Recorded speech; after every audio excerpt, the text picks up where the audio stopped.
E aí, Danilo Cardoso para mais um vídeo do Coletivo Aleluia.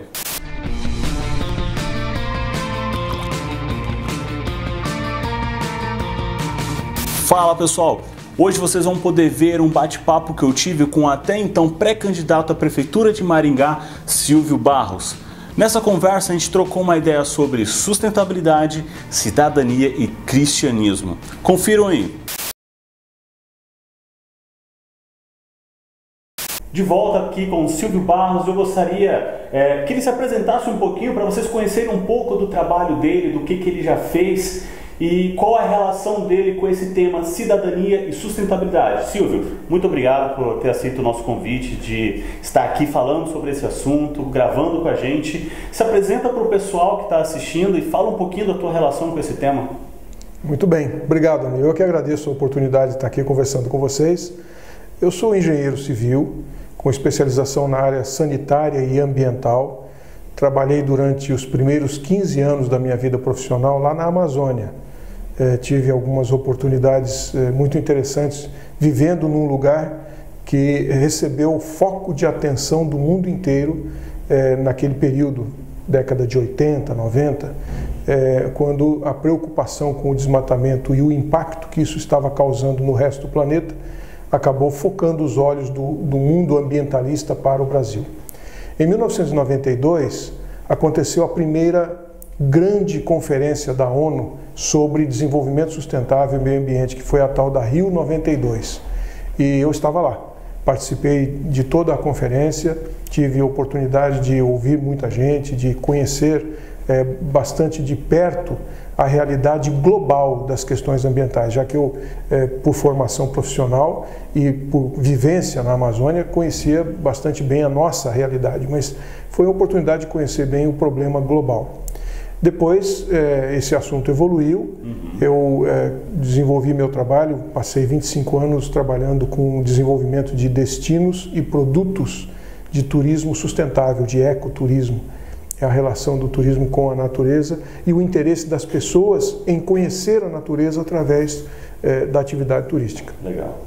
A partir daí, fui secretário de Estado lá no Amazonas, fui secretário de Estado aqui no Paraná, em Brasília também, e acabei virando prefeito de Maringá durante 2 gestões. Depois que terminou o trabalho da prefeitura, eu fui focar novamente na minha atividade profissional, desenvolvimento sustentável, toda a luta, o nosso trabalho em prol da sustentabilidade. Participei da Rio+20, que foi 20 anos depois da Rio 92, né, da ECO, uma avaliação global, e aí a coisa foi assustadora, né, porque o problema piorou muito.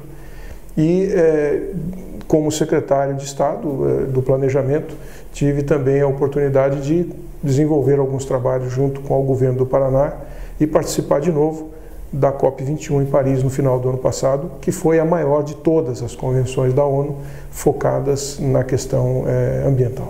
Quando a gente pensa em cidadania, a primeira coisa que vem à mente, né, é voto. E quando a gente pensa em sustentabilidade, a primeira coisa que a gente pensa, de repente, é apenas a preservação da natureza, né, ou a ecologia, enfim. Eu gostaria que você falasse um pouquinho para o pessoal um conceito talvez mais prático do que é isso, de como ele pode aplicar isso no dia a dia dele. Vamos lá. Para não haver distorções, então vamos nivelar o conceito. Primeiro, cidadania. O que é cidadania? É o pleno exercício dos direitos e deveres em sociedade. É isso.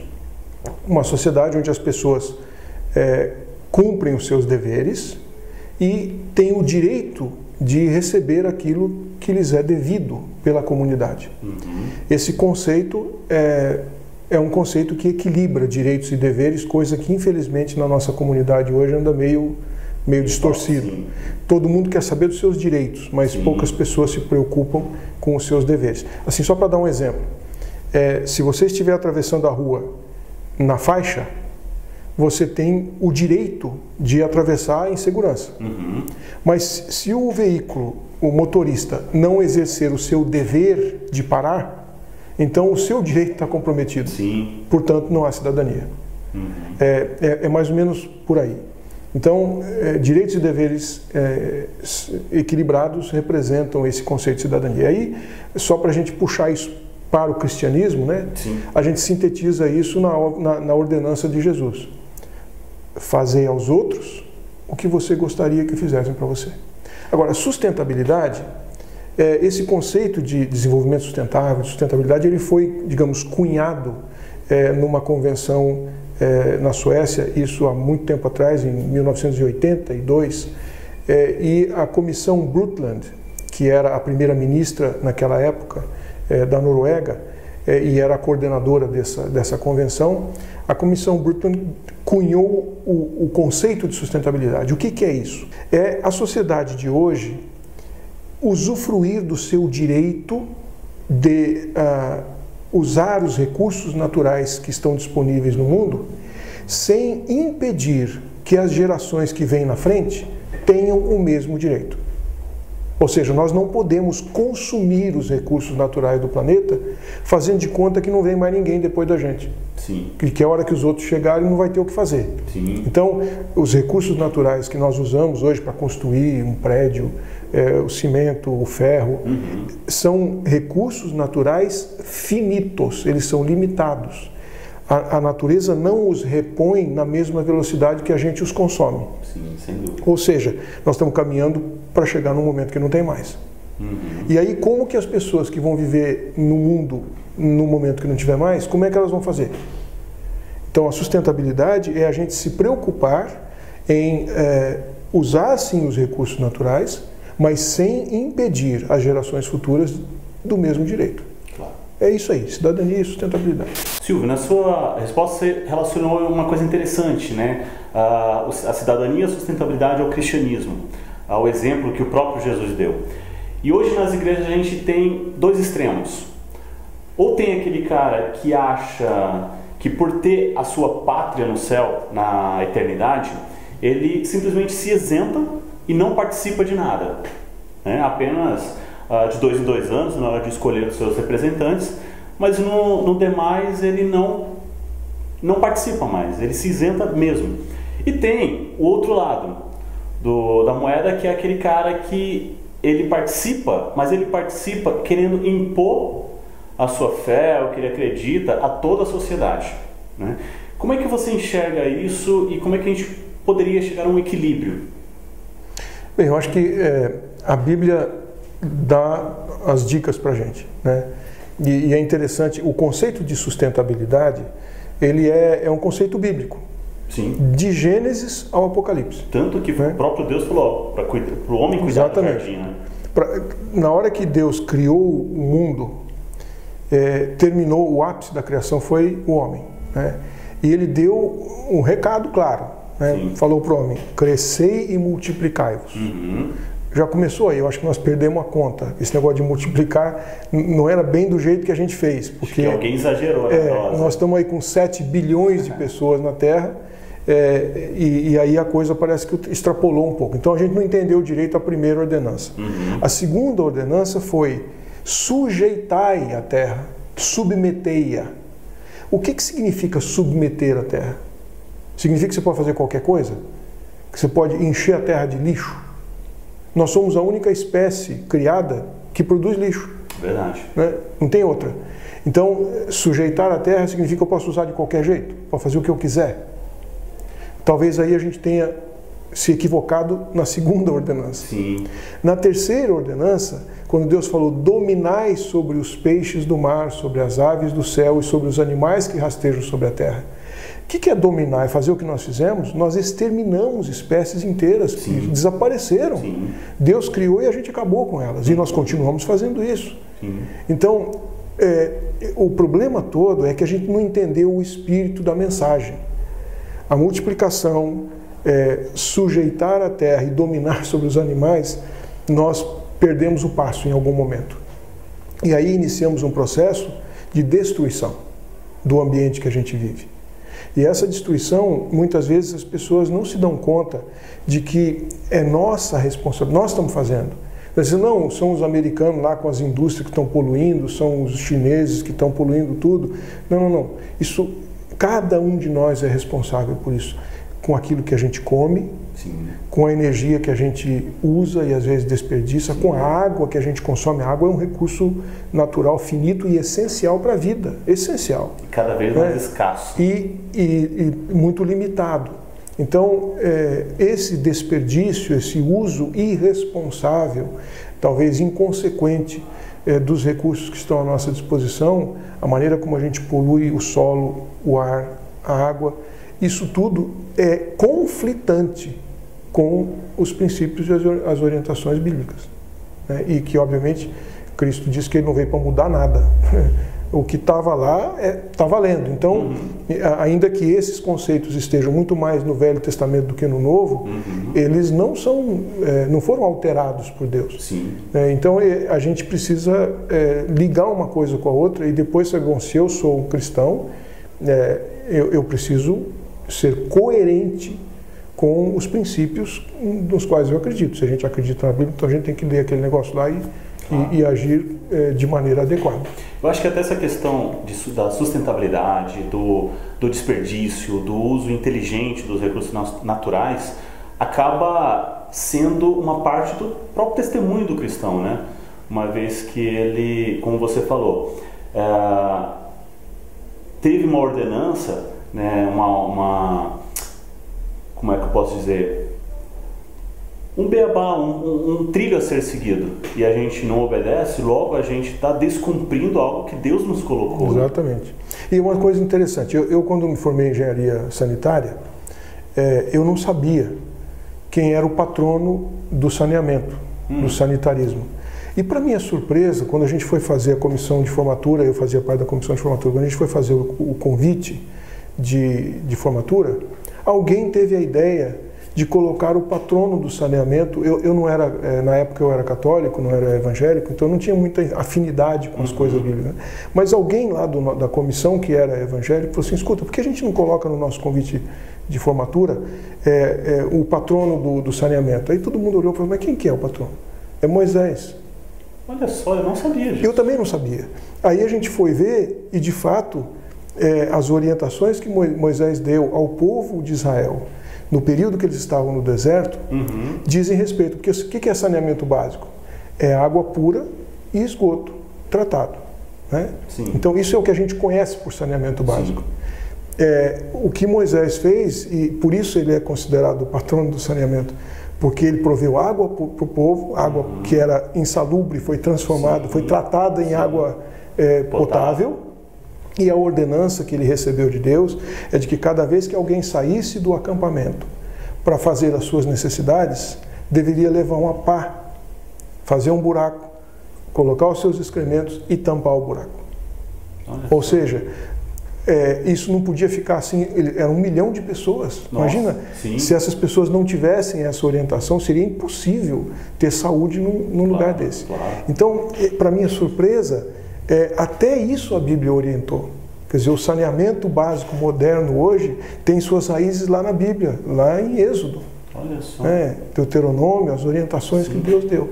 Então, tem muita ligação entre esse conceito de preservação, de conservação do planeta que nós recebemos, com tudo que Deus nos deu de orientação na Bíblia. Que interessante. Tá aí uma coisa que eu não sabia. Talvez você também não sabia. Moisés já ensinava sobre sustentabilidade e saneamento básico. Silvio, você teve a oportunidade de participar da maior conferência sobre esse assunto, sustentabilidade, que foi o COP21 em Paris, que aconteceu em dezembro do ano passado. Comenta um pouco sobre o evento, o que você viu por lá, quais foram as decisões que foram tomadas e a importância disso a nível mundial. Bem, sem dúvida que essa foi a maior e mais importante conferência da ONU relativa ao desenvolvimento sustentável, mas muito mais do que isso, nós estamos falando da sobrevivência da raça humana sobre o planeta. Não é só conceito de desenvolvimento, de sustentabilidade. Nós estamos falando de sobrevivência do ser humano no planeta Terra. E essa conferência teve 195 países participando, e foi a maior que já existiu até agora, e foi uma conferência onde, essa foi a COP21, ou seja, já houveram 21 conferências desse tipo. Por que essa foi a mais importante? Porque essa era definitiva. não dá para esperar mais. O mundo se comprometeu muito com as questões ambientais. E se nós continuarmos com o nível de atividade antrópica, atividade humana, mudando o clima do jeito que está, nós estamos comprometendo a capacidade do planeta de sustentar a vida. E isso é muito grave. Então, a preocupação e as metas que foram propostas na COP21 precisavam de ter a adesão de todos os países. E foi a primeira vez que se chegou numa conferência das Nações Unidas com 187 dos 195 países participantes entregando as suas metas antecipadamente. Porque normalmente eles vão para a conferência e vão discutir lá. E é quase impossível 190 países chegar num acordo numa conferência de uma semana, 10 dias. Quase impossível. Então, dessa vez, a ONU propôs que os países entregassem em setembro, durante a Assembleia da ONU em Nova York, já entregassem as suas INDCs. Essa é uma sigla importante, que são os indicadores de compromisso dos países com as metas ambientais. E todo mundo entregou, 187 países entregaram. Quando eles chegaram na conferência, eles já sabiam qual era o compromisso dos países. Então eles fizeram as contas, nós temos uma produção de CO2 anual de não sei quantas gigatoneladas, para que a gente pudesse manter o nível de temperatura do mundo com um crescimento inferior a 2 graus até o ano 2100, nós precisávamos reduzir esta quantidade de CO2 e, somando o compromisso de todos os países, ficou faltando 12 gigatoneladas de CO2 que estavam a mais, estava sobrando. Então precisava aumentar o compromisso. E aconteceu uma coisa interessante, mais ou menos 100 países dos 187 disseram que eles tinham disposição de assumir o compromisso, mas que não tinham dinheiro para pagar a conta. Como reduzir isto? Como fazer saneamento, fazer tratamento de lixo, reduzir a ampliação das suas fronteiras agrícolas, mantendo o nível de desenvolvimento e de sustentação da sua comunidade, mas eles não tinham dinheiro para fazer isso. Então alguém ia ter que botar o dinheiro, pagar essa conta. E obviamente que seriam os países ricos. E nós estamos falando de 100 bilhões de dólares por ano. É muito dinheiro. Então, além de aumentar o compromisso, os países ricos ainda tinham que concordar em pagar essa conta. E essa foi a discussão da COP21, por isso que saiu na imprensa, uma coisa muito louca, porque se a gente não fizesse isso, passaria a ser incontrolável o tamanho dos fenômenos climáticos e o impacto que isso teria no mundo. Aliás, vai ter de qualquer jeito. A gente está vendo aí a situação dos fenômenos. Esse ano, por exemplo, as bombas que trazem água lá do rio Pirapó para Maringá ficaram embaixo d'água. Aquela unidade da Sanepar, ela está construída há mais de 40 anos. E até então nunca tinha acontecido isso. Foi a primeira vez, nunca aconteceu. A ponte do rio Ivaí, que vai para o Umuarama, ali, Cianorte, ela nunca tinha ficado embaixo d'água, ela também já tem mais de 40 anos. Já ficou 2 vezes embaixo d'água nos últimos 3 anos. Então, não é normal. Os fenômenos climáticos que nós estamos vivenciando não são normais. E a tendência de uma série de atividades que nós estamos desenvolvendo no mundo há muitos anos que estão produzindo uma quantidade de CO2 que desequilibra tudo. Então, ou a gente coloca esse negócio num padrão aceitável, ou esses impactos vão matar muita gente. Vão tornar impossível viver em muitas cidades, principalmente as cidades litorâneas, porque o mar vai subir e aí não tem mais como viver lá. E isso tudo vai produzir um prejuízo financeiro descomunal. Então, é melhor a gente fazer o investimento agora, porque senão nós vamos ter que fazer depois e vai ser muito mais complicado. Todas essas discussões estavam lá na mesa e todos os países tinham que concordar. E o interessante é que na sessão final, faltava 2 dias para acabar a COP21, um conjunto de países que são ilhas, são países tipo do Caribe, no Pacífico Sul, os países são ilhas. Eles disseram claramente que não poderiam assinar o documento se a meta fosse 2 graus centígrados. Eles queriam que baixasse para 1,5. Porque com 2 graus centígrados não tinha nenhum problema para o Brasil, para a Rússia, para vários países que não estão no mar. Mas para eles significava o fim. Claro, é muito mais perigoso. Porque eles estão numa ilha e aí o cercado de água por todos os lados. Ele falou, ou a gente se compromete com 1,5 graus ou nós não vamos assinar o documento. E aí não haveria acordo de jeito nenhum. Então 2 dias antes de acabar, eles tiveram que rever todas as contas de novo. Porque para 2 graus já estava sobrando gás carbônico, todo mundo tendo que se acomodar, para 1,5 ia sobrar muito mais. Mas foi muito interessante porque todo mundo ali sabia que eles precisavam achar uma saída. Então foi feito o acordo, foi renegociado, os países ricos concordaram em pagar a conta. E uma coisa legal, gente, o Brasil apresentou na COP21 a mais ousada de todas as INDCs do mundo. E isso foi reverenciado lá por todo mundo, porque não apenas o Brasil apresentou uma meta de redução da sua emissão de gases de efeito estufa e de atitudes em benefício da sustentabilidade planetária, como não pediu nenhum centavo. Só o Brasil faz tudo isso e nós não precisamos de ajuda externa.